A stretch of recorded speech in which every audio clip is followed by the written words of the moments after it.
దర్శి మండలం వీరాయపాలెం గ్రామంలో శనివారం రాత్రి జరిగిన ప్రసన్నాంజనేయ స్వామి తిరునాళ్ల మహోత్సవంలో ప్రభలపై ప్రజలను ఉద్దేశించి దర్శి నియోజకవర్గ Telugu Desam party incharge doctor Gottipati Lakshmi, యువనేత డాక్టర్ కడియాల లలిత్ సాగర్లు మాట్లాడారు. ఈ సందర్భంగా వారు మాట్లాడుతూ ప్రజా విశ్వాసాన్ని కోల్పోయి కేవలం 11 సీట్లు వచ్చిన వైసీపీ నాయకుల్లో ఇంకా మార్పు రాకపోవడం చాలా బాధాకరమన్నారు. ఇక్కడ స్థానిక శాసనసభ్యులు ఏదో పుస్తకాలు రాస్తున్నామంటున్నారు. రామకోటి రాసుకున్నా మాకేం అభ్యంతరం లేదు. మాది అభివృద్ధి ప్రభుత్వం, మాది ప్రజల బాగు కోరే ప్రభుత్వం. మేము ప్రజలకు అభివృద్ధి చేసి చూపిస్తాం. అంతేకాని కక్షలు కార్పణ్యాలు పెంచి పోషించే సంస్కృతి మాది కాదన్నారు. మేము ఎవరి మీద కక్షలు పెట్టుకోమన్నారు. ఎన్నికల వరకే రాజకీయాలు, ఎన్నికల తర్వాత నియోజకవర్గ ప్రజలందరికీ అభివృద్ధి, అదే ఎజెండాతో మేము ముందుకు వెళ్తున్నామన్నారు. ఎవరు ఎన్ని అడ్డంకులు సృష్టించినా దర్శిని అభివృద్ధి చేసి చూపిస్తామన్నారు. ముఖ్యమంత్రి వర్యులు నారా చంద్రబాబు నాయుడు, ఉప ముఖ్యమంత్రి వర్యులు కొణిదెల పవన్ కళ్యాణ్, ఐటీ విద్యాశాఖ మంత్రులు నారా లోకేష్ బాబు అడుగుజాడల్లో వారిని స్ఫూర్తిగా తీసుకుని అభివృద్ధి ఎజెండాగా దర్శిని అభివృద్ధి ప్రాంతంగా మారుస్తామని వారు ఈ సందర్భంగా తెలిపారు.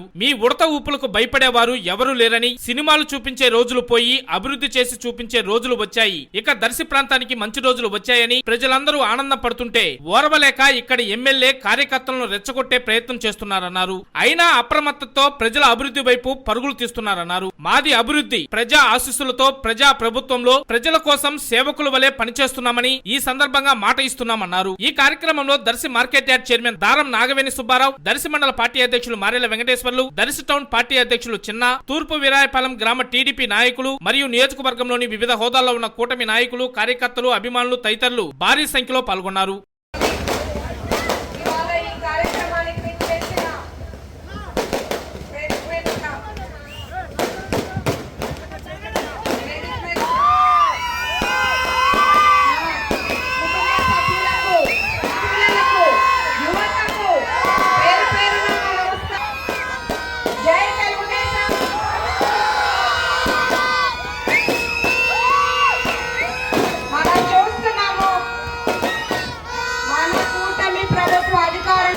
చంద్రబాబు నాయుడు గారు ఎక్కడా కూడా విశ్రాంతి లేకుండా, విరామం లేకుండా ప్రజల వెంట, ప్రజల కోసం ఊరూరు నియోజకవర్గం తిరుగుతున్నారు. సమస్యలు తెలుసుకుంటున్నారు, అవి పరిష్కరించే మార్గాలు చూస్తున్నారు. ఎవరిని ఇబ్బంది పెట్టలేదు. సంక్షేమం ప్రజలకి తప్పనిసరిగా అందాలి. రాజకీయ అందరూ అది గమనిస్తున్నారు. మేము ఎవరిని ఇబ్బంది పెట్టే మనస్తత్వం కాదు. గొట్టిపాటి కుటుంబం అంటే మాకు ఒక నిబద్ధత ఉంది. 10 రూపాయలైనా మాది జనాలకి, ప్రజలకి పెడతామే తప్ప ప్రజల నుండి మాకు ఒక పైసా కూడా అవసరం లేదు. దేవుడి దయ వల్ల మేము బాగానే ఉన్నాము. ప్రజలకు సహాయం చేయడానికే మేము ముందుకు వచ్చాం, కానీ మాకు ఒక పైసా కూడా ప్రజల సొమ్ము అవసరం లేదు. గ్యాస్ సిలిండర్ ఇస్తున్నాము. రేపు స్కూళ్ళు స్టార్ట్ అయ్యే టైంకి పిల్లలు ఎంత మంది ఉంటే అంత మందికి 15,000 వాళ్ళ తల్లిదండ్రుల అకౌంట్ లో జమ చేసే బాధ్యత కూటమి ప్రభుత్వంది. అంతేకాకుండా మెగా డిఎస్సి, అన్నదాత రైతులకు ఇచ్చిన మాట ప్రకారం 20,000 రూపాయలు, రేపు ఆగస్టు 15కు ఉచిత బస్తీలో ఒక్కొక్కటిగా ఇచ్చిన హామీలనన్నీ ఖచ్చితంగా కూటమి ప్రభుత్వం నిలబెట్టుకుంటుంది. 2,000 నుంచి పెన్షన్ 3,000 చేయడానికి వాళ్ళకి 5 ఏళ్లు పట్టింది. వాళ్ళు మాట్లాడుతున్నారు సూపర్ 6 ఎక్కడ అని.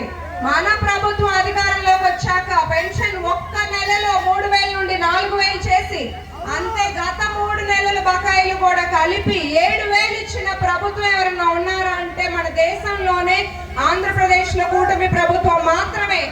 హామీలను నెరవేరుస్తూ అంతే మన ఆంధ్ర రాష్ట్ర పునర్నిర్మాణమే ధ్యేయంగా ముందుకెళ్తున్నారు.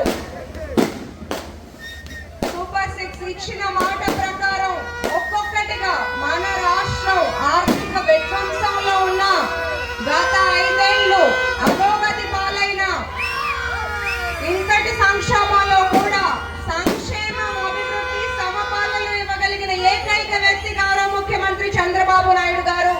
చెప్పారు అని రాసుకుంటున్నాం అంటున్నారు. మీరు ఎన్ని పుస్తకాలు రాసినా, అది రామకోట్ల రాసినా కూడా ఏమీ జరగదు. మేము మా పంతాల్లో అభివృద్ధి, అన్ని మండలాలకు అభివృద్ధి అయ్యేలాగా మా పని మేము చేసుకుంటూ వెళ్ళిపోవడం తప్పితే మీలాగా స్టేజీల మీద నిలబడి కక్షలు ప్రేరేపించేలాగా ఏది మాట్లాడడం. ఎలక్షన్ అయిపోయింది, అందరూ ప్రశాంతంగా ప్రజలందరూ ఎవరి పనిలో వాళ్ళు ఉండాలి అని అని అందరికీ చెప్పాలి. కానీ నేను వచ్చినాక నేను కక్ష తీర్చుకుంటా, మీ తాట తీస్తా, మీ సినిమా చూపిస్తా అంటే అవన్నీ అయిపోయింది. మీ సినిమాలు చూసే ఇప్పుడు 11కి వచ్చేసారు. సో ఎవరు ఏం అధైర్యపడాల్సిన అవసరం లేదు. మన పని మనం చేసుకుంటూ వెళ్దాం, పార్టీని ముందుకు తీసుకెళ్దాం. దానికి మీ అందరి సహకారం అందిస్తారు. గొట్టిపాటి లక్ష్మి గారికి మీ ఆశీస్సులు ఉంటాయని తెలుపుకుంటూ అందరికీ నమస్కారం.